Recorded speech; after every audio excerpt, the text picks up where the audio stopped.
یہ کہتے ہیں کہ سیدنا معاویہ رضی اللہ تعالیٰ کی جنگ ہوئی، لڑائی ہوئی، علی کے ساتھ کیوں لڑ پڑے؟ یہ اعتراض تو اہل بیت کو نہیں ہے، اور ائمہ مسلمین نے اس حوالے سے کوئی ایسی ویسی بات نہیں کی ہے۔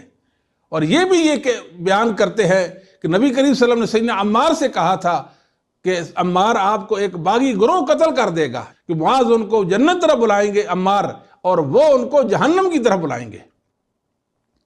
تو ائمہ نے لکھا ہے کہ قوام السنہ اصبہانی 535 ہجری میں فوت ہوتے ہیں۔ آپ فرماتے ہیں اس سے مراد خارجی ہے، صحابہ تو نہیں ہو سکتے، صحابہ سے عمار کے قاتل نہیں ہیں، قاتل تو خارجی ہیں جناب معاویہ کے گروہ میں، علی کے گروہ میں جو چھپے ہوئے تھے، جن کی شر اور شرارت کی وجہ سے صحابہ میں جنگیں ہو گئی تھی، جن کا جنگوں میں کردار تھا، جو پیش تھے، انہوں نے ان کو قتل کر دیا۔ تو نبی کریم صلی اللہ علیہ وسلم نے ان کے بارے میں یہ بات فرما دی، ایک باغی گروہ آپ کو عمار شہید کرے گا۔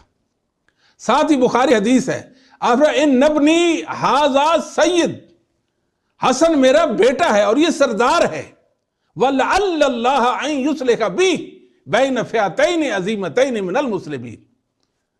اللہ رب العالمین میرے بیٹے کے ہاتھوں مسلمانوں کی دو عظیم جماعتوں میں صلح کرا دے گا۔ سبحان اللہ، اگر معاویہ باغی ہوتے تو کبھی نبی پاک صلی اللہ علیہ وسلم اپنے بیٹے حسن کی تعریف نہ کرتے اس اقدام پر کہ معاویہ سے صلح کرے گا۔ معاویہ باغی نہیں ہے، معاویہ کا گروہ باغی نہیں تھا رضی اللہ تعالیٰ عنہ، اگر باغی ہوتے تو کبھی نبی پاک صلی اللہ علیہ وسلم اپنے بیٹے حسن کی تعریف نہ کرتے۔